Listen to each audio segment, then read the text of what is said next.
देखिए रक्षाबंधन का त्यौहार आ रहा है और हम आज मार्केट में उतरे हैं और आइए जानते हैं कुछ लोगों के विचार कि जो अब सावन का महीना ख़त्म होने वाला है और रक्षाबंधन का त्यौहार आने वाला है। हालांकि बूंदाबांदी पड़ रही है क्योंकि थोड़ा बरसात का मौसम, इतने चहल पहल कम है मार्केट में, लेकिन कुछ लोग खड़े हुए हैं। सर क्या नाम है? ब्रिजमोहन सर। सर रक्षाबंधन का त्यौहार आ रहा है, क्या कहेंगे? सर रक्षाबंधन का त्यौहार आ रहा है, हमारे लिए बहुत खुशी की बात है। ये दुकान आपकी है क्या? राखी ही राखी? हाँ जी सर, बहुत भीड़ है सर, मौसम सब खराब है, आज ग्राहक बहुत हैं। आप अंदर जाके बात करिए। अंदर चल के बात करते हैं आप थोड़ा सा। ये देखिए राखियाँ ही राखियाँ, फैंसी राखी राखी, ये राखियों की दुकान है और वैसे तो बहुत सारी दुकानें खुली हैं, लेकिन आइए थोड़ा जनता का रुख जान लेते हैं कि इस त्यौहार के बारे में क्या है। जी बांध के देख रहे हैं आप भाई क्या? हाँ जी, साल में एक ही तो त्यौहार आता है भाइयों का, तो मैंने भी अपने भाई। अरे बच्चे भी आ रखे हैं, देखिए बच्चों के अंदर भी बहुत उमंग है। गुड़िया क्या नाम है आपका? मुक्ति।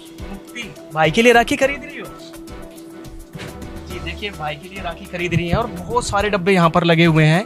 बहुत दूर दराज से मतलब शहर के लोग आते हैं यहाँ पर इस दुकान में, और यहाँ पर कुछ चर्चा सी चल रही है। लेकिन इससे पहले हम दिखाएंगे आपको, देखिए किस तरीके से राखी की सजावट की गई है। क्या जी क्या बात होगी? क्या बात होगी जी? उसमें भी आप बात होगी जी? करने लगे हैं। पता नहीं, कुछ नहीं भैया, मैं तो अपने भाई के लिए राखी लेने के लिए आई हूँ। और ये क्या कह रहे हो? क्या कह रहे हो? देखिए सर, हम जो इन्हें ज्ञान बताने आए हैं, पूर्ण परमात्मा की जानकारी के बारे में बता रहे हैं। हमारे गुरुजी संत रामपाल जी महाराज जी हैं जो हमें ज्ञान बताते हैं। उनके ज्ञान के आधार से हम इन्हें बताना चाह रहे हैं कि जिस तरह से ये भाई बहन राखी का त्यौहार मनाते हैं, रक्षाबंधन का त्यौहार मनाते हैं, तो इसमें भाई वादा करता है, वचन देता है अपनी बहन की रक्षा करने का, कि वो हमेशा रक्षा करेंगे ना अपनी बहन की रक्षा। हम करेंगे अपनी बहन की रक्षा। अब आपको करते हैं ना, एक ही त्यौहार है, इसमें तो कम से कम विघ्न न डालो। कभी कुछ कोई भी है कहीं से भी बुक्स लेके आ जाता, हम तो परेशान हो गया इनसे। हम बस आपको यही समझाना चाह रहे हैं कि देखिए असली जो हमारा रक्षक है उसकी भक्ति कीजिए, आप उनसे जुड़िए। हम ये बस नींद की बातें। कौन है असली रक्षक? कौन है असली रक्षक? कौन है असली रक्षक? कौन है? हाँ, अब आप गारंटी देते हो कि आप अपनी बहन की रक्षा? हाँ बिल्कुल करेंगे। हाँ बिल्कुल, बुरा मत मानना हमारी बात का कि अगर आपके साथ कोई इंसिडेंट, ठीक है आपकी रक्षा ठीक है, पर आपकी बैठ के सुन लेते हैं बात। मेरे पास में ऑफिस है, वहाँ पे बता दो, मार्केट में ऐसे मत करो, ठीक है? आपका क्या ज्ञान है, क्या बता रहे हो, क्या बताना चाह रहे हो आप? ठीक है, बैठ के बात करेंगे आपसे, ठीक है? देखिए बैठ के ही कुछ निष्कर्ष निकला जाएगा और बैठ के चर्चा करेंगे। सर क्या हम भी आ सकते हैं आपकी चर्चा में? हाँ जी भैया, आपको तो जरूर आना चाहिए। मीडिया के माध्यम से लोगों को पता चले कि ये लोग रोज नई कोई बुक्स लेके आ जाते हैं, किसी की भी रोज कभी कहीं कोई दिन त्योहार। पता क्या चलिए ठीक है, बैठ के चर्चा करें। कार्ड दे देता हूँ इन भाई साहब, ठीक है? बैठ के चर्चा कर लेंगे आराम से। आप भी जरूर आना हमारे साथ, चलो आप, ठीक है? आप भी लेकर आओ किसी को। भैया अपने पंडित जी को बुलाओ, हम भी अपने पंडित जी को लेके आएंगे। सही है, मैं भी फोन करता व्यक्ति बुलाइए, गणमान्य व्यक्तियों को लेके आओ साथ में, ठीक है? चलिए देखिए यहाँ पर बहुत बड़ी बहस होने वाली है। इनका ऑफिस पास में है, तो हम भी चलेंगे और निष्कर्ष पे पहुंचेंगे कि आखिर ये क्यों कह रहे हैं ऐसी बात। जी चलिए सर। दर्शकों, जैसा कि यहाँ पर दो पक्ष बैठे हुए हैं, ये कपिल जी हैं, अपने ऑफिस में लेकर आए हैं। और आपको बता दें कि जैसा वाद विवाद बढ़ा था मार्केट के अंदर, हम कवरेज करने आए थे रक्षाबंधन को लेकर, और एक पावन त्यौहार रक्षाबंधन, और हिंदू धर्म का, हमारे सनातनी धर्म का बहुत सारे त्यौहार आने वाले हैं, लेकिन उसमें से एक त्यौहार था रक्षाबंधन। उसको लेकर संत रामपाल जी महाराज जी के जो अनुयायी थे मार्केट में पुस्तक बांट रहे थे, और उन्होंने, ये मैडम जी हैं, इनको बुक थमाई और इनको कहा कि आप क्या खरीद रहे हैं? इन्होंने कहा राखी खरीद रहे हैं। तो वहाँ से वाद विवाद बढ़ गया था। इन्होंने कहा देखिए असली रक्षक कौन है, उसकी पूजा करनी चाहिए, आप रक्षाबंधन मनाते हैं तो ये शास्त्रों में कहाँ प्रमाणित है। तो ये थोड़ा नाराज हो गए थे। तो यहाँ पर जो ये मैडम है, इन्होंने कहा था कि हम अपने पंडित जी को बुला कर लाएंगे। पंडित जी भी यहाँ पर आए हैं और कुछ सदस्य हैं इनके परिवार के हैं, उनको भी अड़ोस पड़ोस को लेकर आए हैं। दूसरी तरफ अगर इधर देखा जाए, संत रामपाल जी महाराज जी के अनुयायी हैं, वो भी बैठे हुए हैं जो पुस्तक प्रचार में थे। तो इन्होंने, ये जो कपिल जी हैं, इन्होंने सबको आमंत्रित किया और कहा कि एक बैठ के चर्चा कर ली जाए कि वास्तव में ये त्यौहार क्यों नहीं मनाना चाहिए, और इन्होंने कैसे ये बात कह दी। वैसे तो हिंदू धर्म का ये पावन त्यौहार है, भाई बहन का प्यार का रिश्ता दर्शाता है ये रक्षाबंधन। तो आइए आप चर्चा की शुरुआत करते हैं बिन समय गंवाए, और पूरी डिबेट में आप बने रहिएगा दर्शकों। और कहीं ना कहीं जो सुलझे हैं या उलझे हैं, कोई ना कोई किसी को तो सुलझाएगा ही। और इस पूरी चर्चा में आखिरी तक देखेंगे आप तभी आपको कुछ पता चल पाएगा। हालांकि ये दावा करते हैं संत रामपाल जी के शिष्य कि हम प्रमाणों सहित बताएंगे कि रक्षाबंधन का त्यौहार नहीं मनाना चाहिए। इधर से ये भी दावा करते हैं कि हम भी प्रमाण देंगे कि रक्षाबंधन का त्यौहार क्यों मनाना चाहिए। तो पंडित जी, सबसे पहले आपको तो मेरा नमस्कार, आप आए इस चर्चा में कपिल जी के बुलाने पर। तो सर ये बताइए कि ये रक्षाबंधन का त्यौहार क्यों मनाया जाता है और कहाँ से शुरुआत हुई, जरा संत रामपाल जी महाराज जी के शिष्यों को बता दीजिए, शायद ये भी मनाने लग जाए। जी बताइए। जैसा कि हमारे आदि पुरातन सनातन जो धर्म है, शुरुआत से ही जो त्योहारों की परंपरा वो चली आ रही है। जैसे आपको ज्ञात होगा, पहले जो राजा बलि थे, भगवान विष्णु की जो तपस्या की थी, वामन अवतार में भगवान आए थे, तो 3 पग भूमि लेकर उनको अपने साथ रख लिया था। तो लक्ष्मी जी माता ने राजा बलि को रक्षा सूत्र बांधा था। रक्षा सूत्र के बदले उन्होंने विष्णु जी को अपने पास से मुक्त कराने के लिए वो रक्षा सूत्र बांधा, उसके वरदान के स्वरूप में। तब से रक्षाबंधन मनाया जाता है। दूसरी तरफ, जैसे एक बार श्री कृष्ण जी की उंगली कट गई थी, तो द्रौपदी जो थी, उनकी बहन थी, उसने अपनी साड़ी का जो पल्लू था वो बांधा था। तब से शुरुआत हो रही है रक्षाबंधन की।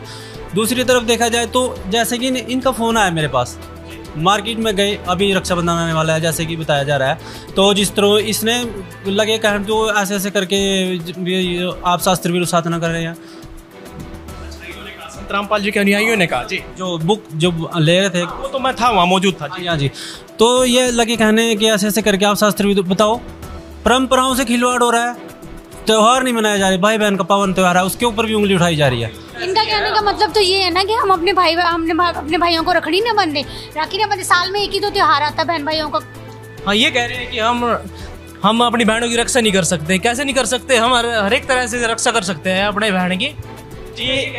जी जी, देखिए परंपरा की बात की जाए तो वाकई में ये तो हमारी परंपरा है, सनातनी धर्म की परंपरा शुरू से चली आ रही है। लेकिन एकदम से कोई इस परंपरा के ऊपर एक कटाक्ष कर दे कि ये नहीं मनानी चाहिए, तो हमें भी ठेस पहुंचेगा। पंडित जी, मुझे भी ठेस पहुंच रहा है जैसे इन्होंने ये बात कही है। तो चलिए इनसे ज़रा बात कर लेते हैं। आपने इनको बुक दी, तो ये बात कैसे बोल दी कि ये नहीं मनाना चाहिए? सर, ये परंपराओं की बातें करते हैं कि परंपराएं चलती आ रही हैं। ऐसे तो परंपराएं बहुत सी चलती आ रही थी, उन्हीं में से मैं एक पंडित जी से बताना चाहूँगी। एक परंपरा की बात हम करते हैं, सती प्रथा के बारे में आप सभी ने सुना होगा। सती प्रथा चलती आ रही थी, वो भी एक परंपरा ही थी। अब सती प्रथा की कहानी क्या है वो सभी को पता है। जब एक पत्नी का पति मर जाता था तो उस पत्नी को जिंदा उसके साथ अग्नि में जलाया जाता था। तभी से ये सती प्रथा चलती आ रही है। अब इसमें होता क्या था, कुछ तो पत्नियां होती थी जो अपनी कुर्बानी साथ के साथ दे देती थी, अपनी मर्जी से, अपनी खुशी से देती थी, जो सती कहलाती थी। कुछ को जबरन जलाया जाता था, वो तड़प तड़प कर अपने प्राणों का त्याग करती थी। उस समय की नारी दुखमय जीवन में जी रही थी, उन्हें ये अपने पति की मृत्यु से ज्यादा खौफ रहता था क्योंकि उनकी भी मृत्यु साथ ही होनी होती थी। अब अगर आज के उस समय में जो राजा राम मोहन रॉय थे, उन्होंने इस प्रथा के खिलाफ आवाज उठाई, इस परंपरा के खिलाफ आवाज उठाई और उस प्रथा को बंद करवाया। बहुत संघर्ष हुआ, उन्होंने बहुत कुछ सहन किया और इस परंपरा को बंद करवाने के बाद आप आज का रिजल्ट देख सकते हो। आज की नारी सुखमय जीवन जी रही है, कोई कष्ट नहीं है, उसकी मर्जी है, वो जैसे मर्जी अपना जीवन व्यतीत करे। अगर उसके पति की मृत्यु हो जाती है, वो अपना वैसे भी रह सकती है और चाहे तो अपना दूसरा विवाह भी आजकल हो जाते हैं, तो वो अपना सुखमय जीवन व्यतीत कर रही है। उस समय की नारी डर डर के जीती थी और आज की नारी खुलेआम आराम से अपना खुद मस्ती से जी रही है। उसके अपने है कि हाँ मैं ये कर लूंगी, मैं वो कर सकती। नारी मरेगी नहीं, उनको एक स्वतंत्रता मिल गई है, पहले डर था, अब डर नहीं है, ये आप कहना चाहती। वाकई में देखिए, राजा राम मोहन राय ने एक बहुत ही बड़ी क्रांति लाई थी, उस टाइम भी बहुत उनका विरोध हुआ था। देखिए परंपरा की अगर बात की जाए तो इन्होंने सती प्रथा की वो भी एक परंपरा थी, उसको रोका है। जी और बताइए क्या। इसके साथ मैं एक और बात बताना चाहूँगी। आप होली का त्यौहार भी मनाते हैं, हम सभी आप सब होली का त्यौहार मनाते हैं। उस त्यौहार के पीछे की कथा क्या है? उस त्योहार में यही बताया गया है कि जब होलिका दहन किया गया था, उस समय प्रहलाद जो था वो होलिका की गोद में बैठा था और अग्नि में वो दोनों बैठे थे। उस समय होलिका की रक्षा नहीं हुई, प्रहलाद की रक्षा हुई। तो हम यही पूछ रहे हैं कि प्रहलाद की रक्षा कैसे हुई, किसने की, और होलिका की रक्षा क्यों नहीं हो पाई? क्या प्रहलाद ने किसी को राखी बांधी थी? क्या उन्होंने किसी के कुछ रक्षाबंधन मनाया था? उसकी रक्षा करने वाला जो असली रक्षक, जिस परमात्मा की हम बात कर रहे हैं, हम उसके बारे में बात करना, उसके बारे में आपको बताना चाहते हैं, उसकी चर्चा करने आए हैं। और ये लोग हैं, ये समझ नहीं रहे उस बात को कि हम असली रक्षक है, जिसको हमें राखी बांधनी चाहिए, जिसके साथ हमें रक्षाबंधन मनाना चाहिए, जो हर पल हर दिन हमारी रक्षा करेगा। हम उसके विषय में यहाँ बात कर रहे हैं। दर्शकों, जैसा कि आपने देखा कि संत रामपाल जी महाराज के भक्तों ने बताया कि हमें असली रक्षक की भक्ति करनी चाहिए, जिससे हमारे जीवन की वास्तविक रक्षा हो सके। इस विषय में सुनिए जगत गुरु संत रामपाल जी महाराज के अमृत वचन। फिर जैसे ये त्योहार आते हैं रक्षाबंधन का, अब देख हम कहाँ पहुंच गए। रक्षा कौन करेगा? भगवान करेगा रक्षा। तो रक्षाबंधन हमने भगवान का करना चाहिए ताकि हमारी रक्षा करे। हम जाओ अपने भाई का रक्षा का सूत्र बांधना, हमारी रक्षा करेगा भाई। अब रक्षा उद्देश्य ना रह रहा, के देगा भाई, ये उद्देश्य लेकर जाती है बहनें। ये कोई बात हुई? कहाँ ले जा छोड़ा। एक बहन कह रही थी कि आपका ज्ञान प्राप्त होने के बाद यह बात सच्ची लगने लगी मुझे। मैं अपने घर गई हुई थी रक्षा बंधन के दिन, अपने भाई का रक्षा बंधन, रक्षा सूत्र। उद्देश्य तो बच्चों पढ़े लिखे पता लगेगा, हम पढ़ते थे भी, ये भाई मेरी रक्षा करिए इसलिए धागा बांधती हूँ। तो मैं इंतज़ार कर रही थी, भाई बाजार गया था और उसकी दुर्घटना होगी। भाई की शव आया भाई का घर पे, टक्कर मार रोए सारा परिवार। वो रक्षाबंधन भी गया, वो त्योहार भी बाढ़ में गया और रोना पीटना बुरा हाल हो गया। अब फिर उसको पता चला, वो कहने लगी जब मेरा भाई अपनी रक्षा नहीं कर सका तो मेरी रक्षा कैसे कर देगा। तो उसने दूसरे भाई से कहा कि भाई, जब ज्ञान हो गया उस बेटी ने कि आजा मेरे साथ, तेरी रक्षा भी होगी और मेरी भी होगी। भाई उस भगवान के दरबार में नाम ले, उसके रक्षा सूत्र बांधेंगे हम अपने भगवान के। कहने का भाव ये है, परमात्मा की शरण प्राप्त होने के बाद इस तरह की दुर्घटनाएं भी टला करती हैं यदि हम नियमित रहेंगे तो दर्शकों, जैसा कि आपने सुना कि रक्षाबंधन मनाने से किसी भी प्रकार का कोई लाभ प्राप्त नहीं हो सकता, इसलिए हमें पूर्ण परमात्मा कबीर साहिब की भक्ति करनी चाहिए। आइए अब आगे देखते हैं। चाहता हूँ सर, हमारे तो इस हिसाब से सारे देवी देवताओं की पूजा छुटवा रहे हैं। ये रक्षा जो तीज तो वहाँ रहा ना हमारे, वो सारे छुटवाएंगे ये इस हिसाब से। तो ये मना कर रहे हैं। हाँ बिल्कुल ठीक कह रहे हैं। ये तो हमारे हिंदू धर्म का अपमान कर रहे हैं। बिल्कुल सर चलो पंडित जी। हाँ पंडित जी, देखिए बैठिए, बैठ जाइए, बैठाइए, आप बैठाइए, नहीं बैठ जाइए। ये हमारे ऑफिस में आए, यहाँ हमने इनका मान सम्मान करना चाहिए और बैठ के आराम से बात करो। आप इनको समझाइए ना सबको, जो ये आप बड़े बुजुर्ग हैं, अब भाई बोलना नहीं है किसी को भी, आराम से बैठ के बात करो। आप अपना पक्ष रखिए, कोई बात नहीं, बोल सकते हैं पंडित जी। जी पूछ सकते हैं भाई साहब, अगर आपको कोई भी संशय है किसी भी तरह है भाई साहब, आप पूछ सकते हैं, आपकी बात का हम जवाब देंगे। आप ये कह रहे हैं मैं देवी देवताओं की ये छुटवाने के बारे में करें, ऐसा नहीं करिए भाई। जो जहाँ जितनी रक्षा कर सकता है वो कर सकता है। अगर हम देवी देवताओं की बात ये लगाएं, अब जैसे सावन का महीना चल रहा है, इसमें कावड़ लेने के लिए कितने गए और पहले भी जाते हैं। आप एक थोड़ा ये ध्यान करो, पीछे से जब केदारनाथ गए थे ना, कावड़ भी बहुत लेने गए थे, वहाँ लाखों के सियाब थे, जो कावड़ उड़े थे वो लाखों के सियाब थे, उनकी रक्षा क्यों नहीं हुई? वही तो बात हम कहना चाह रहे हैं कि आप जो कह रहे हैं रक्षाबंधन, आप कहना चाहते हैं कि त्योहार हो गए, कावड़ लेने जाना, ये जितनी भी हिंदू परंपराएं उनसे रक्षा नहीं होती है। पंडित जी क्या बोल रहे हैं, ये रक्षा नहीं होती है? हमारे शास्त्रों में हरिद्वार को मुक्ति धाम बोला गया है, जो वहाँ पर कावड़िया जाते हैं, जो वैसे वो कर्मकांड करने, उसकी चर्चा हम बाद में कर लेंगे। सुनिए आप वो तो बाद में चर्चा करेंगे, आपसे पूछ लेंगे असली रक्षक कौन है, इनसे पूछेंगे पंडित जी हम।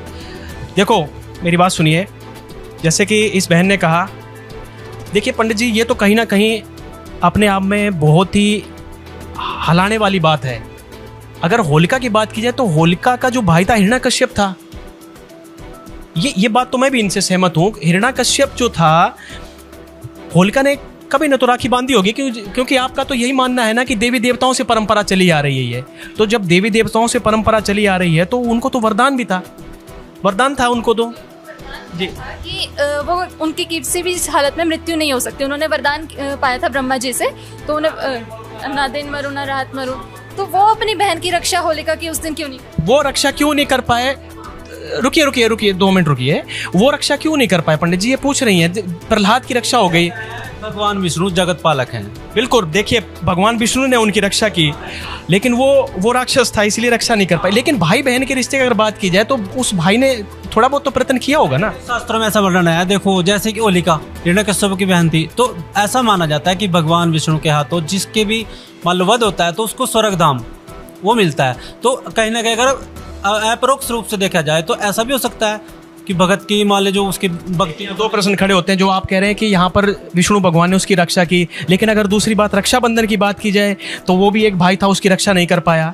तो ठीक है, वो तो चलो प्रहलाद ने जिसकी भक्ति की, ये कह रहे हैं कि भक्ति करनी चाहिए, भक्ति से रक्षा होगी, त्यौहार मनाने से रक्षा नहीं होगी। होलिका ने जरूर त्यौहार मनाया होगा या नहीं मनाया होगा वो तो हमें नहीं पता, लेकिन अगर मनाया भी होगा तो उसकी रक्षा नहीं हो पाई।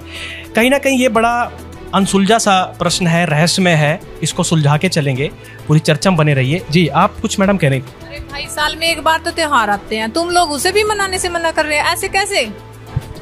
जी, सदियों से चली आ रही परंपराओं को हम छोड़ कैसे सकते हैं? रीति रिवाज तो बनाने पड़ेंगे। रीति रिवाज तो बनाने पड़ेंगे ना, ये तो बनी, कोई कारण होता है इसका बनाने का, और ये भाई बहन का प्यार है।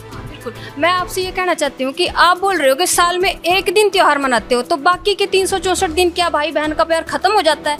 क्या उसके बाद भाई बहन का प्रेम नहीं रहता है? अरे हर टाइम हर पल बहन को भाई की ज़रूरत होती है, तो आप बताइए क्या हर टाइम हर पल वो भाई बहन के साथ रहता है? नहीं रह सकता ना। आप ये बताएं, देश में इतने जो है हमारी बहन बेटियों के साथ दुष्कर्म हो जाते हैं, क्या उनका भाई नहीं होता? क्या उनको रक्षाबंधन नहीं बांधते वो? आप ये बताइए कि हम आपको ये समझाना चाह रहे हैं कि जो वास्तविक रक्षक है आप उसकी पहचान कीजिए। वास्तविक रक्षक उसकी पहचान कीजिए। भाई बहन के अगर प्यार की बात की जाए तो एक दिन जरूर दर्शाता है, लेकिन आपने 364 दिन की बात कर दी। सर 364 दिन की इन्होंने बात की है भाई बहन का प्यार की, तो वैसे तो भाई बहन जरूर सारे दिन मिल के रहते होंगे, हंस के रहते होंगे, लेकिन त्योहार की बात है, सर क्या कहना चाहेंगे इसमें? बात भी सर त्यौहार के बारे में भी हम यही कहना चाह रहे हैं। अगर त्यौहार की बात करें ना, त्यौहार के बारे में, भाई बहन के बारे में कह रहे भाई बहन का आपस में प्यार है, लेकिन एक बार देखो ना भी, हम भाई बहन की रक्षा करें, वही बहन भाई ने जहर देकर हमारी यमुनगर में ऐसे हादसे हुए, वो माँ बाप को मारी। हम ये कहने चाह रहे आप करें त्यौहार तो मनाओ, लेकिन इनके रक्षा कौन है? यहाँ एक चीज हो रहा है, हमारे परमात्मा कबीर साहब ये कह रहे हैं, यूँ कहा भाई बहन के बारे में कह रहे, माँ बाप के बारे में ये कह रहे हैं, यूँ कहा एक लेवा एक देवा दूतम, कोई किसी का पिता ना पुतम, ऋण संबंधी बनया एक ठाटा, अंत समय में सब बारह बाटा। यहाँ जो हमारे संबंध है ना सारे, ये देन लेन के आ रहे हैं, कोई बहन बन रही है, कोई भाई बन रहा है, कोई माँ कोई बाप। हम यही कहना चाह रहे हैं भी आप लोग ना, पंडित जी आप भी जान है, हम यही बात कर रहे हैं, इस चीज को देखो ना भाई, हम कहना क्या चाह रहे हैं भी, अगर रक्षाबंधन है, इस रक्षाबंधन को मनाने कैसा चाहिए? हम तो ऐसा करना चाहिए भी हर रोज रक्षाबंधन हो, और वो रक्षाबंधन हर रोज आप सब प्यार बढ़ा, हमारा प्यार बढ़ा। और प्यार कैसे बढ़ा? अब जैसे हमारे गुरुजी संत रामपाल जी, उनकी एक पुस्तक है ज्ञान गंगा। इस ज्ञान गंगा पुस्तक पढ़ने से आज हजारों के लाखों परिवार से ऐसे में सुख शांति है, सुख शांति बिल्कुल। छोटी छोटी बात भी आज लड़ने वाले हो जाए, लेकिन इसमें चाहे बड़ी बात हो तब भी लड़ते, और वो यूँ कहते कोई बात नहीं भाई, कोई बात नहीं, चिंता न कर। चाहे सास बहू को झगड़े जानता रहो, हाँ उसमें भी शांति है, बिल्कुल शांति है। अगर किसी ने शांति नहीं है, हमारे घरों में हमारे घर में शांति नहीं, आपके घर में क्या लड़ाई झगड़े हो रहे हैं हर टाइम? हमारे घर में शांति नहीं है। 2 मिनट बैठ जाइए, बैठिए, सुनिए। देखिए इनका कहना भी सही है। आप ये कहना चाह रहे हैं कि जो संत रामपाल जी की शिष्य, उनके घरों में लड़ाई झगड़े नहीं होते हैं, तो क्या इनके घरों में घर में क्लेश हो रहे हैं क्या? सर हम ये कहना चाह रहे हैं कि जो संत रामपाल जी महाराज जी हमें भक्ति बताते हैं, उससे हमारे घरों में शांति बनी रहती है, घर कलेश खत्म हो जाता है। हो सकता है इनके भी घर कलेश नहीं होंगे, ये अच्छे से परिवार में रह रहे होंगे, इनके अच्छे संस्कार होंगे पिछले, जो ये आपस में सही रह रहे हैं। पर आज के समय में अगर देखा जाए तो बहुत से परिवार ऐसे हैं जो आज दुख का सामना कर रहे हैं, किसी में किसी चीज़ को लेकर झगड़ा है, कोई आपस में पैसों को लेकर वाद विवाद हो रहे हैं, किसी को ज़मीन को लेकर वाद विवाद हो रहे हैं, तो हम उनकी भी बात को बीच में लाना चाह रहे हैं। ऐसा नहीं है कि हम आपको ही ये बात बोल रहे हैं, ऐसा बिल्कुल भी नहीं है। हो सकता है आपके घरों में भी शांति हो। हाँ जी बताइए क्या कहना है? मैंने भी हाँ भाई साहब, मैंने भी इंटरव्यू देखे हैं संत रामपाल जी महाराज के। आप भी देखते हैं?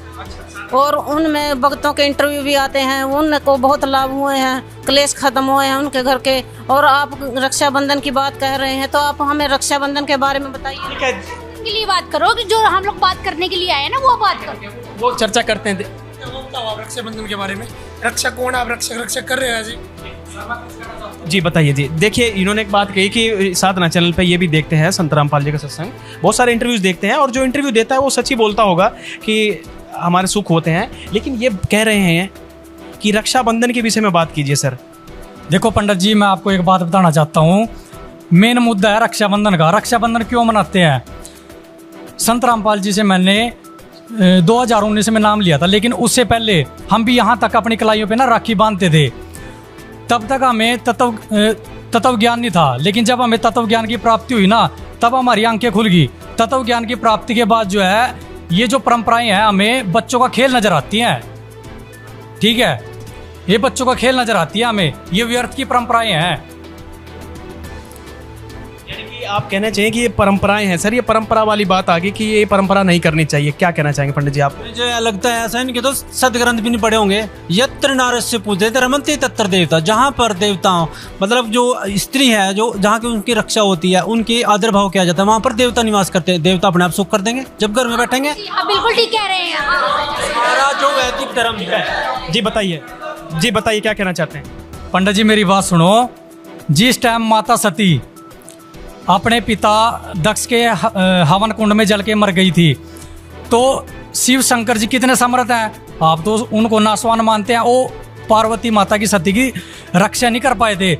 और जो अपने गले में रुंडमाला डाल के रखते हैं ना शिव जी 108, वो किसके रुंडमाला पता है आपको? माता सती के जो है 108 बार मृत्यु हो चुकी है, और रुंडमाला जो है ना माता सती की है वो। ठीक है, और उसके बाद जब शिव शंकर को पता लगा कि देवी सती ने अग्निकुंड में जो है आत्महत्या कर दी, तो शिव शंकर को जो है क्रोध आया।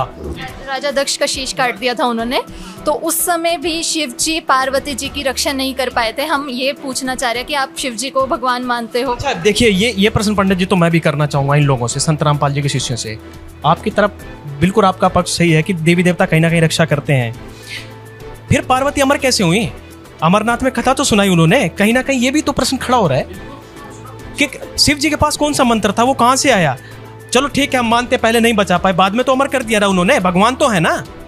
मैं ये कहना चाहती हूँ कि जो भगवान शंकर जी हैं उनको भी आकर वही पूर्ण शक्ति, पूर्ण परमात्मा, वही जिसकी हम बात कर रहे हैं ना, वही उनको आकर मिले और उनको वही मंत्र दिया उन्होंने, जिसकी हम भी आज साधना करते हैं, इसलिए हमारे घरों में सुख है, और वही हम आपको बताने के लिए। जी यहाँ पर तो शंकर से भी ऊपर इन्होंने भगवान बता दिया, यानी कि शंकर जी को भी कोई भगवान मिला, वो मंत्र दिए, फिर उन्होंने पार्वती को दिया मंत्र, और फिर इसके बाद वो पार्वती अमर हुई। ठीक है, पर कहीं ना कहीं ये बताना चाह रहे हैं कि परमात्मा कोई और है, और कौन है ये तो पूछेंगे इनसे पंडित जी। लेकिन देखिए अभी जो है ना वाद विवाद मुझे ऐसा नहीं लग रहा खत्म हो जाएगा, लेकिन इसको सुलझा के चलेंगे। छोटा बता रहे हैं, हमारे भगवानों के ऊपर भी कोई बात नहीं, कोई नहीं, इनसे पूछ लेंगे बड़ा भगवान कौन है, इनसे पूछ लेंगे असली। हाँ भैया आप नाराज मत होइए जी। आप हमारे 3 लोग जो सदियों से त्योहार चलते आ रहे, कैसे बंद कर देंगे उनको? जी चलिए ठीक है, रक्षाबंधन के विषय में बात कर लेते हैं। असली रक्षक के बाद में बात करेंगे। कोई बात नहीं सर, बैठ जाइए, बाद में बात करेंगे। रक्षाबंधन के विषय में जो टॉपिक छिड़ा हुआ है उसको बताइए। जो भी आप बता रही थी भाई बहन की रक्षा नहीं कर सकता, ये इसके बारे में बताइए, क्या कह रही थी अभी आप? आपकी बात बीच में टोकी गई थी, तो आप पूरा कीजिए उस बात। हाँ, सबसे पहले तो मैं ये बताना चाहूँगी कि ये भाई बोल रहे हैं कि परंपरा, तो आप ये बताइए, जो मेरे ताऊ जी हैं उनके घर में डेथ हो गई थी रक्षाबंधन के दिन ही, तो आज उनके जो है ना 25 साल हो गए हैं, रक्षाबंधन उनके घर में नहीं मनाया, तो आप ये समझिए उनके लिए तो ये दिन मातम का दिन हो गया। तो फिर ये परंपरा आप बताइए, अगर ये इतनी जरूरी थी, इतनी आवश्यक थी, तो फिर उनको भी वो आज भी उनको मना रहे होते। लेकिन ऐसे भी हजारों परिवार हैं जिनके घर में रक्षाबंधन के दिन ही डेथ हो जाती है और वो बाद में उस त्योहार को नहीं मनाते हैं। क्यों नहीं मनाते हैं, इस बात का भी आप मुझे उत्तर दीजिए। तो बाद में भी वो रक्षाबंधन मनाना चाहिए ना, अगर ये परंपरा है तो उन्होंने तोड़ी क्यों? उनको बाद में भी उसको कंटिन्यू रखना चाहिए ना, ठीक है ना? नहीं 2 मिनट आपकी बात बाद में सुनेंगे सर, इनसे पहले सवाल जवाब कर देते हैं। देखिए वो परंपरा ठीक है, उनके घर में मर चुके, उनके घर में मातम फैल गया, दुख फैल गया। बहुत सारे ऐसे परिवार हैं पंडित जी जो आज दिवाली नहीं मनाते हैं, दिवाली वाले दिन ही मृत्यु हो जाती है। लेकिन जिनकी नहीं होती है उनको तो मनाने दीजिए ना, क्यों? उनको तो मनाने दीजिए ना। फायदा क्या हुआ इस त्योहार का? क्या फायदा हुआ जब वो रक्षाबंधन के दिन कभी किसी भाई की मृत्यु हो रही है? क्या दिखा रही हैं? देखिए मैं ये दिखाना चाहती हूँ आपको, ये प्रमाण है, देखिए आपके सामने ये प्रमाण है। मैं ये न्यूज़ में से ही हमने लिया हुआ है, जैसे सब न्यूज़ जो है सब देखते हैं। न्यूज़ दिखाना चाह रहे हैं, अब क्या है? दिखाना चाह रहे हैं कि रक्षाबंधन के दिन ही भाई की मृत्यु हो गई, तो बताइए बहन की राखी ने कहाँ उसकी रक्षा की? और खुद जब भाई खुद अपनी रक्षा नहीं कर पा रहा तो बहन की रक्षा कैसे करेगा? आप ये बताइए। और रक्षाबंधन के दिन इसमें हजारों न्यूज़ हैं जो मैंने की हुई है, इसमें लिखा हुआ है कि रक्षाबंधन के दिन ही छाया मातम, भाई की जो है ट्रक से टक्कर लगने से हुई मृत्यु। ठीक है, और ये देखो बहुत सारे इसमें प्रमाण मिल जाएंगे आपको, जिसमें जो है भाई जो है बहन की रक्षा नहीं कर पाता है। बहन को लेने गया भाई, ये देखिए लिखा हुआ है, बहन को लेने गया भाई, रास्ते में हुई दुर्घटना, ठीक है, रक्षाबंधन के दिन ही। अब देखो कहाँ हुई उनकी रक्षा। अब आप बताइए कौन है वास्तविक रक्षक। हम आपको हाथ जोड़कर यही बताना चाहते हैं कि आप सब उस वास्तविक रक्षक को पहचानिए जो हर पल हर टाइम हमारी रक्षा करेगा, ठीक है। मात्र रक्षाबंधन के दिन को मत देखिए आप, यही समझाना चाहते हैं हम आपको। बताइए क्या कुछ कहना चाहते हैं। देखिए मैं इनसे पूछना चाहती हूँ कि जैसे ये कहते हैं कि रक्षाबंधन खुशी का त्योहार है और हमारी परंपरा है, और देखो जिन बहनों के भाई नहीं होते हैं उनके लिए खुशी का त्योहार बिल्कुल भी नहीं है, क्योंकि उनके घर में उस दिन राखी नहीं मनाई जाती है और वो बहनें बैठ के रोती हैं, समाज को देखती है वो कि वो बहन भी अपने भाई को राखी बांध रही है, वो भी बांध रही है, पड़ोस में भी देखती है, तो वो रोती हैं। क्यों रोती हैं? कि भाई अगर हमारे भी भाई होता हम भी राखी बांधते। तो उन बहनों की रक्षा कौन करेगा? कितने एक्सीडेंट हो जाते हैं, ठीक है, भाई अपनी रक्षा नहीं कर सकता है। एक दिन तो एक ना एक दिन तो तुमने भी मरना है, सभी ने मरना है एक ना एक दिन तो। मरोगे नहीं, आप नहीं मरोगे एक दिन। देखिए हाँ देखिए रुकिए बैठिए आप बैठ जाइए, आप बैठ जाओ बैठो।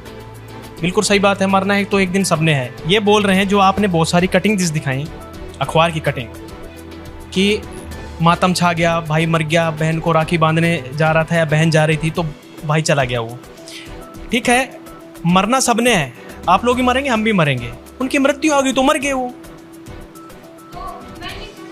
यहाँ पर अभी तो ये भाई बोल रहे थे कि हम अपनी बहन की रक्षा करेंगे, ठीक है, या बहन भाई को राखी बांधेगी, बहन भाई की रक्षा हो जाएगी, ठीक है। लेकिन अभी ये बोल रहे हैं कि मरना तो सभी ने, तो यहाँ तो रक्षा का महत्व ही इन्होंने खत्म कर दिया, एक तरीके से बिल्कुल खत्म कर दिया रक्षा का महत्व। तो फिर रक्षा कैसे हुई जब मरना सभी ने है? तो फिर आप क्यों रक्षा का वादा करते हो, ये बताइए मुझे। हम असली रक्षक की बात कर रहे हैं, हम उस रक्षक के बारे में आप जानने की कोशिश करो। आप रक्षा कर रहे हो, आप कितनी रक्षा कर सकते हो? आपके पास इतनी पावर्स नहीं है, आप कोई मैजिक नहीं कर रहे हो, आपके पास सीमित सी क्षमता है जिससे आप रक्षा कर सकते हो। हाँ ठीक है, मान लेते हैं आप अपनी बहन के साथ जा रहे हो तो रक्षा करोगे, वो तो आपका फर्ज है। आपके किसी बहन का छोटा भाई है, वो अपने भाई की रक्षा करेगी। तो ये तो चलती आ रही है। हमें अपने परिवार में प्रेम से रहना, प्रेम बनाए रखना, रक्षा तो एक दूसरे की करनी पड़ेगी। पर हम जिस बात कर रहे हैं वो है कि पूर्ण परमात्मा हमारी, अगर आप कोई बहन अकेली जा रही है उस समय उसके साथ कौन है? घर पे बैठे माँ बाप टेंशन में रहते हैं कि बेटी अकेली गई है बाहर, उसकी रक्षा बार बार फोन कर करके पूछते हैं कि बेटी सुरक्षित है या नहीं है। उस समय उसकी रक्षा की गारंटी कौन देता है? तब ऐसे समय में जो रक्षा कर सकता है, हम उस रक्षक की बात कर रहे हैं, वो पूर्ण परमात्मा कबीर साहिब जी। प्रमाण है कि रक्षक कौन है पूर्ण प्रमाण तो बात कर दे। लेकिन पंडित जी देखिए, प्रहलाद की रक्षा विष्णु जी ने की ना, मीराबाई का जहर भी बदल दिया, अमृत कर दिया। रक्षक तो है ना, देवी देवता है ना, और त्योहारों में उन्हीं देवी देवताओं की तो पूजा की जाती है। मीराबाई भगवान कृष्ण जी की भक्ति करती थी, तब उनकी रक्षा हुई, प्रहलाद की रक्षा हुई, ध्रुव की रक्षा हुई, कितने भक्तों की रक्षा भगवान हुई। जगत पालक क्यों कहते हैं उनको?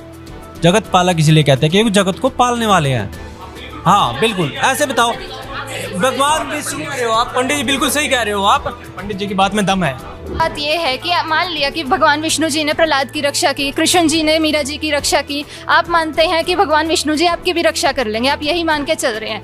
पर भगवान विष्णु जी वही कृष्ण अवतार में जब आए थे तो उन्होंने अभिमन्यु की जब मृत्यु थी तब उसकी रक्षा क्यों नहीं की? उसे जीवित क्यों नहीं कर पाए थे? हमारा प्रश्न यहाँ पर यह भी उठता है कि यादव कुल का नाश हो गया था, वहां वो रक्षा क्यों नहीं कर पाए? उन्होंने बहुत से उपाय बताए थे कि यादव कुल इस तरह से बच जाएगा, इस तरह करो तो ऐसे कुछ नाश नहीं होगा, फिर भी वो यादव कुल नाश हुआ, अंत में उनकी भी मृत्यु विषाक्त। चले ऐसे है, आप भगवान विष्णु को रक्षक नहीं मानते तो आपके पास क्या प्रमाण है कि पूर्ण वो जो परमात्मा जो हमारे सबकी रक्षा करता है वो बताओ। ठीक है, सदग्रंथ इन्होंने रखे हुए हैं, आप भी अपनी पवित्र गीता जी लेकर आए हैं, और ये देवी भागवत महापुराण भी ये लोग बैठे हैं, बहुत सारी संत रामपाल जी महाराज जी के पुस्तकें लिखी हुई हैं, वो भी इस टेबल में रखी हुई हैं। कोई बात नहीं पंडित जी, चर्चा करेंगे, इनसे विस्तार से जानेंगे। आज बैठा रखा है इनको और पूरी छानबीन करके इनको वापस भेजेंगे। देखिए यहाँ पर प्रमाण मांग रहे, ठीक है कोई बात नहीं, रुकिए, कुछ ये बुजुर्ग अंकल हैं, ये कह रहे हैं, ठीक है बैठ जाइए आप जी। पंडित राम राम, प्रमाण आपको दिखाएंगे बच्चों, आप शांति रखो थोड़ी सी, आपको जरूर प्रमाण दिखाएंगे, हमारे बच्चे हैं ये आपको प्रमाण दिखाएंगे, और आप शांति अपना बनाए रखो। ये कह रहे हैं कि बच्चे हैं, ये बच्चे ही प्रमाण दिखा देंगे, ठीक है, क्या कहना चाहेंगे? ठीक है अंकल जी, आप प्रमाण की बात कर रहे हो तो दिखाओ हमें प्रमाण। हाँ, आप बुजुर्ग हो, आप बोल रहे हो तो प्रमाण दिखाओ हमें। प्रमाण दिखाने पड़ेगा, हम जब तो मानेंगे ना। ठीक है, देखिए इन्होंने भी स्वीकार किया है कि बुजुर्ग है, कोई बात नहीं। देखिए बड़े हाथ जोड़ के उन्होंने बोला है आपसे, आप बैठ जाइए। हाथ जोड़ के बोला उन्होंने, आप प्रमाण देखिए जी। प्रमाण आप ये कह रहे हैं कि रक्षक कौन है, असली रक्षक कौन है वो भगवान? पूर्ण परमात्मा कबीर साहिब जी ही असली रक्षक है। भगवान बन गए। हमने तो इनको स्कूल में पढ़ा हुआ है, हमने तो हमारे सिलेबस में ले रखा है उनको, लेकिन कबीर तो कवि है, वो तो भगवान है ही नहीं। आपने तो कहा भगवान बना के। सुनो भाइयों, पहले हमारे धार्मिक परंपराओं का विरोध, अब भगवानों का भी विरोध, अब कबीर को परमात्मा। सुनिए प्रमाण देखिए, वो अगर इतने कॉन्फिडेंस से बोल रहे, कुछ ना कुछ होगा उनके पास ऐसा दिखाने के लिए। जी बताइए क्या कहना। देखिए मेरी बहन, आप कबीर जी की बात कर रही है ना कि वो कवि हैं, वो कवि, उनकी ही मैं आपसे बात करने वाली हूँ। हमारे संत रामपाल जी महाराज जी बताते हैं, ये हमारे पास कुछ प्रमाण है जिससे आपको पता लगेगा कि कबीर जी कौन है, कबीर जी कौन है। हाँ जी, देखिए मैं आपको प्रमाण दिखाती हूँ। ऋग्वेद मंडल नंबर 9 सूक्त 96 के मंत्र नंबर 17 में देखो प्रमाण है कि शिशु जगानम हरियंतम। हाँ जी पंडित जी आप भी। हाँ जी, शिशु जगानम हरियंतम मृजंती सुबंती ब्रही मरुतो गणेन कबीर गिरभी काव्यना कवि संतोषोम पवित्र मत्यंती रेभन। इसमें परमात्मा, इसमें बताया गया है, संत रामपाल जी महाराज जी बताते हैं कि जो परमात्मा है वो शिशु रूप धारण करके 9 सूक्त नंबर 96 मंत्र नंबर 17, हाँ जी 17 है, ऋग्वेद का प्रमाण है। मैं हाँ जी, इसमें बताया गया है कि जो परमात्मा होते हैं वो शिशु रूप धारण करके आते हैं, और वो शिशु रूप धारण करके आते हैं और अपने ज्ञान का प्रसार वो लोकोक्तियों श्लोकों के माध्यम से पूरी भक्त समाज को बताते हैं, और जो उनके द्वारा जो ज्ञान है उसको बहुत बड़ा जन समूह, उनके जो भक्त हैं, अनुयायी हैं, वो धारण करते हैं, और वह अपनी लोकोक्तियों के माध्यम से बोल के सारे संसार को इस ज्ञान से प्रमाणित करता है कि वो परमात्मा कबीर साहब जो है वो कवि की लीला करते हुए अपना ज्ञान का प्रचार करते हैं। वेदों में तो ये प्रमाण है, यानी कि हम भी पढ़ते, रेवन माने तेज बोलना, यानी बोल के वो कबीर। हाँ जी, वो अमर परमात्मा जो है ना वो कबीर ही हैं, कबीर देव ही हैं वो। एक प्रमाण बहुत सटीक मिला है यहाँ पर। जी आप कुछ बताना चाह रहे हैं? जी मैं भी यही आपको बताना चाहती हूँ कि जैसे हमें हमारे गुरुदेव जी संत रामपाल जी महाराज जी ने बताया है कि ऋग्वेद में लिखा है कि यदि कि कोई व्यक्ति अंधा हो चुका है तो परमात्मा उसको आंखें देता है, यदि किसी के अंग भंग हो चुके हैं तो उसको अंग देता है, जैसे लीवर किडनी आदि।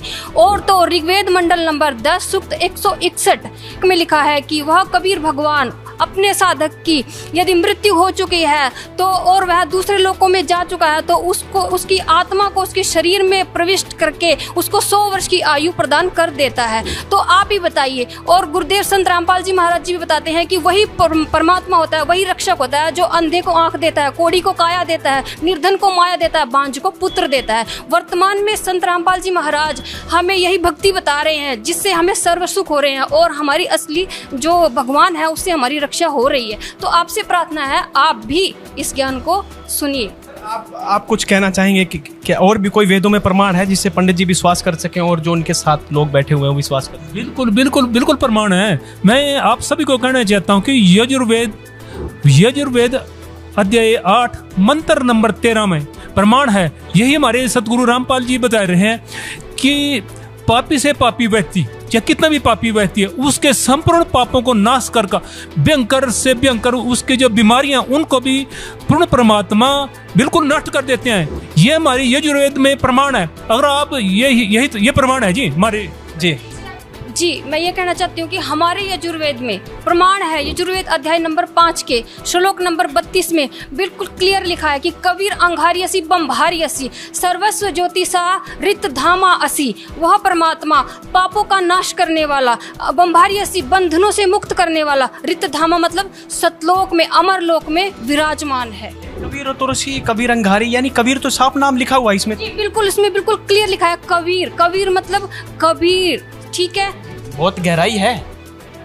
जी आप बताइए। अभी तो सुनिए सर, पंडित जी मैं आपको, इन बहनों ने आपको वेदों से सिद्ध करके दिखा दिया भी वो कबीर देव ही पूर्ण परमेश्वर है। मैं भी बताना चाहूंगी पंडित जी, आप भी सुनिए और इसे ध्यान से नोट कर लीजिए। अभी तक तो आपने सुना ऋग्वेद और यजुर्वेद से प्रमाण, अब अथर्ववेद का एक प्रमाण मैं आपको बताना चाहूंगी। अथर्ववेद के कांड नंबर 4 अनुवाक नंबर 1 मंत्र नंबर 7 में ये साफ साफ लिखा है कि वो परमात्मा जो अविनाशी है, जो सभी का माता पिता भाई बंधु है, जो सबका साथी है, असली रक्षक है, वो परमात्मा कबीर साहिब है, जो अपने साधक को सतभक्ति प्रदान करके सतलोक ले जाता है। तो ये अथर्ववेद से भी हम आपको प्रमाणित कर, चारों वेदों से आपको प्रमाण मिल चुके हैं। अब आप और भी प्रमाण सुनिए जो हमारे भाई और बताएंगे आपको प्रमाण। हाँ जी पंडित जी, आपको वेदों से तो प्रमाणित करके दिखा दिया, अब आपको पवित्र गीता से प्रमाणित करके दिखाते हैं। हमारे सतगुरु रामपाल जी ने हर चीज का प्रमाण दिया, अब आपको गीता से प्रमाणित करके। पंडित जी गीता तो आपके पास भी है, चलो वेदों को तो आप घर जाके मिला सकते हैं, मंदिर में जाके बैठ के आराम से मिला लेना, लेकिन गीता तो यहाँ साथ लेके आए, रामचरितमानस भी साथ लेके आए, देवव्रत महापुराण भी ये लेकर आए थे। ठीक है, आप बताइए सर, गीता से प्रमाण दीजिए कि असली रक्षक कबीर है, जिसको आप कबीर कबीर कर रहे हैं। जी हम गीता से प्रमाणित करके दिखाते हैं आपको कि वो ठीक है। अब गीता में निकालिए आप गीता अध्याय 18 श्लोक 62 व 66। इसमें गीता ज्ञानदाता अर्जुन को अपने से किसी दूसरे की शरण में जाने के लिए बोलता है कि अर्जुन तुम किसी और की शरण में जाओ। इसमें व्रत शब्द दिया हुआ है, व्रत शब्द का मतलब जाना होता है। ठीक है, और फिर अनुवादकों ने व्रत शब्द का अर्थ कर रखा है इसमें आना, जबकि व्रत शब्द का मतलब होता है जाना। और इसके बाद आप निकालिए गीता अध्याय 8 श्लोक नंबर 13 निकालिए पंडित जी। कोई नहीं, गीता अध्याय नंबर 8 का 13 निकालिए। ये 6 है, ये 7 है, 8वां निकालिए। ये 8, ये 9वां है। 8 का कौन सा बताया था सर?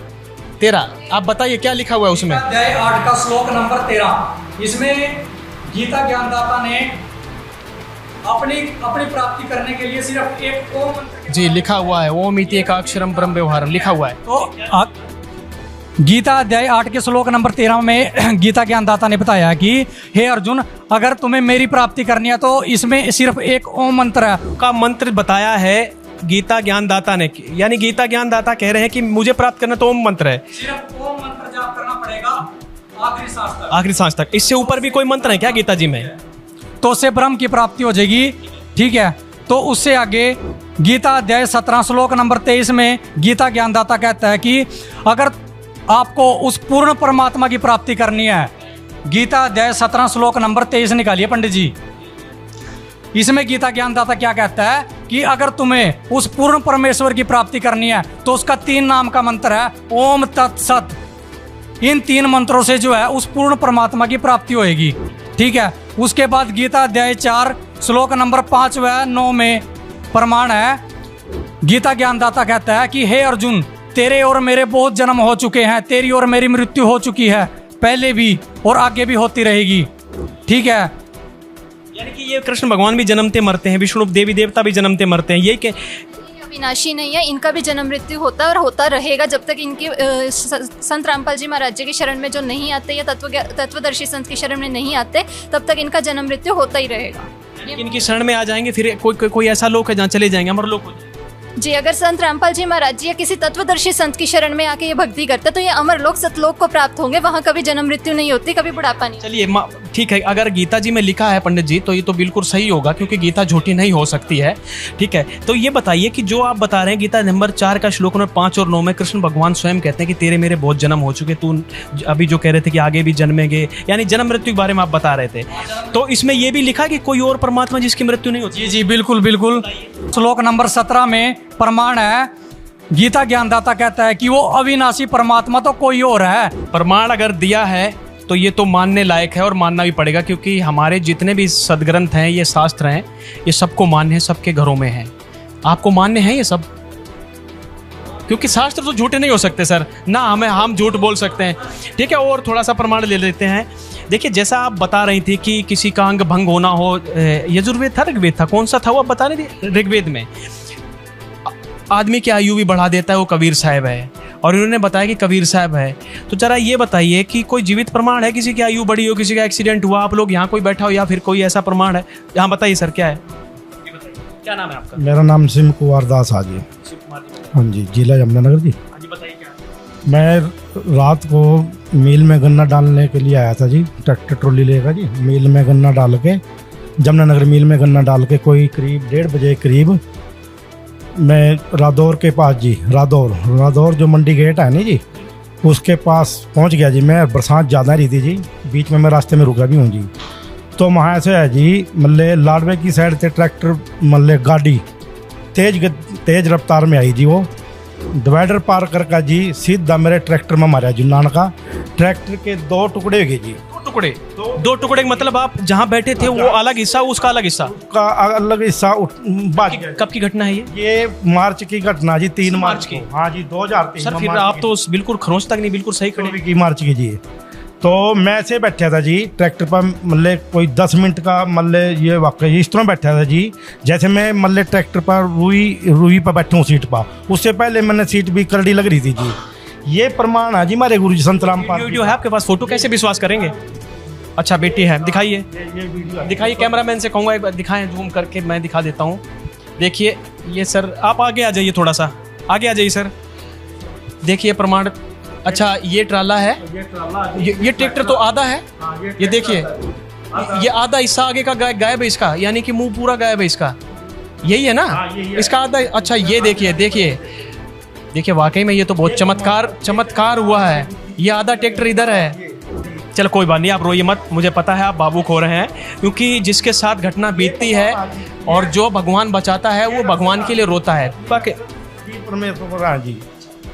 ठीक है देखिए इनके आंखों के आंसू बयां कर रहे हैं कि असली रक्षक कबीर है जिसके साथ ये घटना घटी है। तो उस समय जो घटना घटित हुई होगी उस समय इनका क्या आव भाव होगा, कैसे भगवान के प्रति इनका प्यार होगा, ये आज सामने बिल्कुल झलक दिख रही है इनके चेहरे में।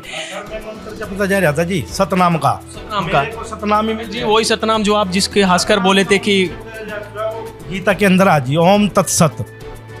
ओम तत्सत शास्त्र के अनुसार संत रामपाल जी भक्ति देते हैं। वो मंत्र में जपता जा रहा था सतनाम का मंत्र, यानी ओम तत्सत बता रहे थे वो।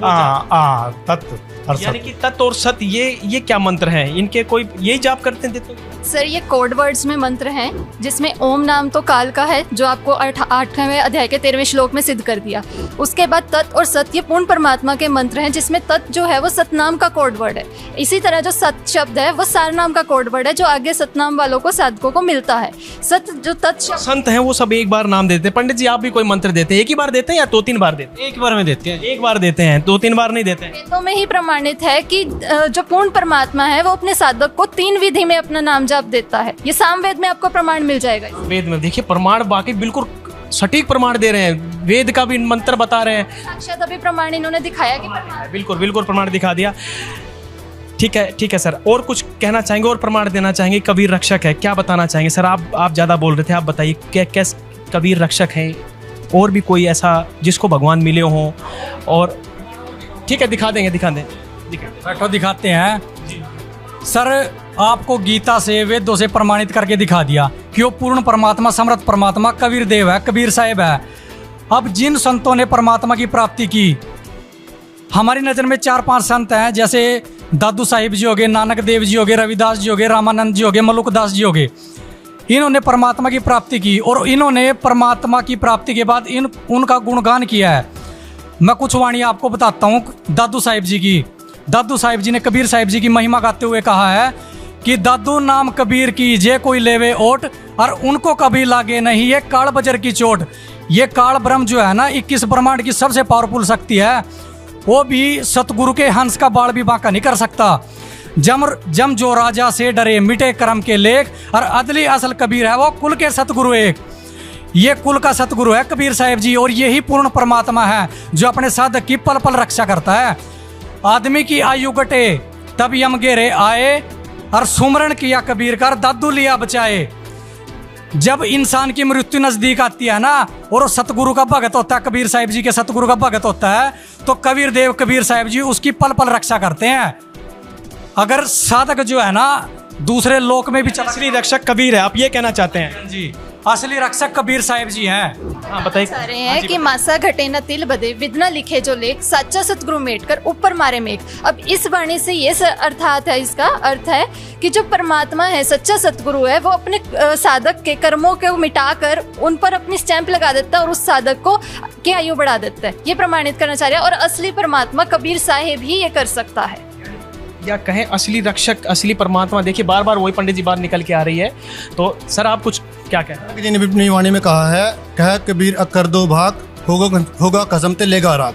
हमारे सतगुरु संत रामपाल जी महाराज हैं, उन्होंने बताया कि खसम का क्या मतलब है। खसम का मतलब है रक्षक, और हमारा रक्षक है कबीर, कि अगर आपका सच्चा रक्षक कबीर होगा तो वो आपकी सहायता करेगा, आपको राख लेगा, मतलब आपकी सहायता करेगा, रक्षा करेगा आपका। अभी जो भाई कह रहे थे कि भाई मरना तो सभी को है, कोई रक्षा नहीं करता, हम भी मरेंगे, आप भी मरेंगे, तो हमारे संत रामपाल जी महाराज ने बता दिया है कि जो कबीर परमात्मा है वो सबका रक्षक है, वो आपकी भी रक्षा करेगा, हमारी भी रक्षा करेगा।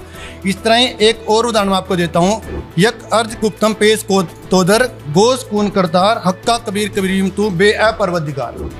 परवदिगार मतलब सबका रक्षक, सबका मालिक। अब वो सबका मालिक कौन है? वो कबीर भगवान है। तो हमारे संत रामपाल जी महाराज ने बता दिया है कि कबीर परमात्मा रक्षक हैं और हमें उनकी भक्ति करनी चाहिए। देखिए, कबीर परमात्मा बता रहे हैं रक्षक हैं, बहुत सारी बात। आप ये बताइए कि इन्होंने तो, आप तो वेदों का ही प्रमाण दे रहे थे, तो नानक साहिब की, दादू साहिब की और ना जाने कितने संतों की वाणी बोल गए।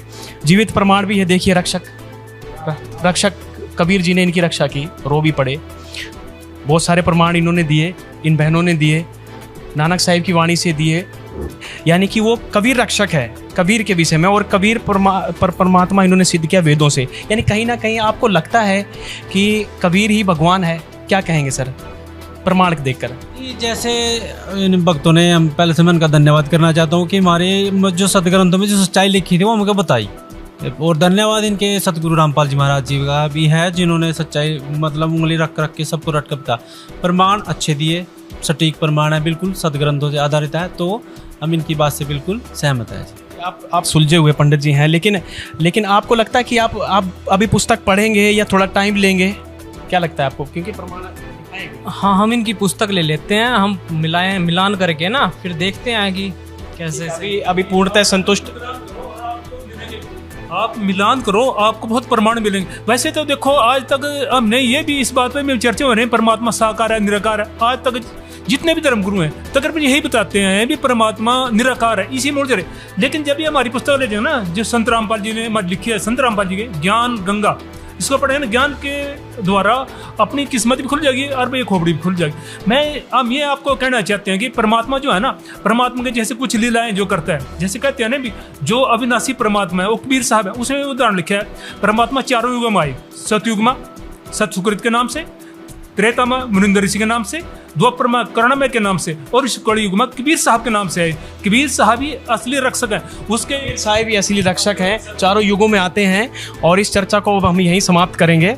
जी बताइए। क्या बहन कुछ कह रही थी शुरू में, इन्होंने सभी ने बोला कि हमें रक्षाबंधन मनाना चाहिए। हम इन्हें मना नहीं करते, आप रक्षाबंधन मनाओ, पर हमारे गुरुजी जो कहते हैं, संत रामपाल जी महाराज जी का कहना है, रक्षाबंधन मनाओ तो पूर्ण परमात्मा के साथ मनाओ, असली रक्षक के साथ रक्षाबंधन मनाओ, जो 24 घंटे हर पल आपकी रक्षा करेगा। भाई बहन की रक्षा वही करेगा परमात्मा, माँ बाप घर परिवार सबकी रक्षा करने वाला कबीर साहिब ही है, ये हमारे गुरुजी बताते हैं। देखिए, कबीर साहिब ही रक्षक बताया है इन्होंने, और संत रामपाल जी महाराज जी ने जो ज्ञान दिया बहुत सटीक ज्ञान दिया है, और उस ज्ञान आधार से इन्होंने प्रमाण भी दिए हैं। ऋग्वेद के, यजुर्वेद के जितने भी पवित्र शास्त्र हैं हमारे हिंदू धर्म के, वो बहुत ही पवित्र शास्त्र हैं। उन शास्त्रों को हमें मानना भी चाहिए, और उन शास्त्रों के अंदर से इन्होंने ज्ञान दिया है। और जो यहाँ पर पुस्तक रखी है, ज्ञान गंगा रखी हुई हैं, शायद अब ये लोग ज्ञान गंगा लेंगे, जैसे कि कपिल भाई जो यहाँ पर अपनी ऑफिस में बुलाया था इन्होंने, और हमने भी अपना लोगो लगाया था इनसे अनुमति लेकर कि हम चर्चा करेंगे जो अपने चैनल के द्वारा। तो इन्होंने अनुमति हमें भी दी, इनको भी दी, तो इनका बहुत बहुत धन्यवाद। एक निष्कर्ष पे हम पहुँच चुके हैं कि असली रक्षक जो है वो कबीर परमात्मा है, और उसकी भक्ति करनी चाहिए। लेकिन अभी भी कुछ भाइयों को डाउट है, कह रहे हैं हम बुक पढ़ेंगे, और कपिल जी भी कह रहे हैं कि हम अच्छी तरह निष्कर्ष निकालेंगे, इसके बाद ही हम उस चीज़ तक पहुंचेंगे कि वाकई में असली परमात्मा कौन है। लेकिन इतने सारे प्रमाण दिए, इन प्रमाणों से तो यही सिद्ध होता है कि कहीं ना कहीं कबीर साहिब ही पूर्ण परमात्मा नजर आते हैं। और कहीं ना कहीं तो छोड़िए, जितने सारे प्रमाण दिए, तो हम वेद गीता को झूठ नहीं झुटला सकते, बता नहीं सकते, क्योंकि कबीर जी ने भी कहा है, कबीर वेद कतेब झूठे नहीं भाई, झूठे हैं जो समझे नहीं। यानी कि उन्होंने अपनी वाणियों में भी यही बताया कि अगर आप वेद कतेबों को मानते हैं तो उनको सत्य मानिए और सत्य पर चलिए, और जैसा उसमें लिखा वैसा करिए, तभी हमें भगवान मिलेगा, उसकी हमें छत्र छाया मिलेगी जो असली रक्षक है। फिर मिलेंगे किसी नए मुद्दे के साथ, तब तक दीजिए इजाज़त, नमस्कार।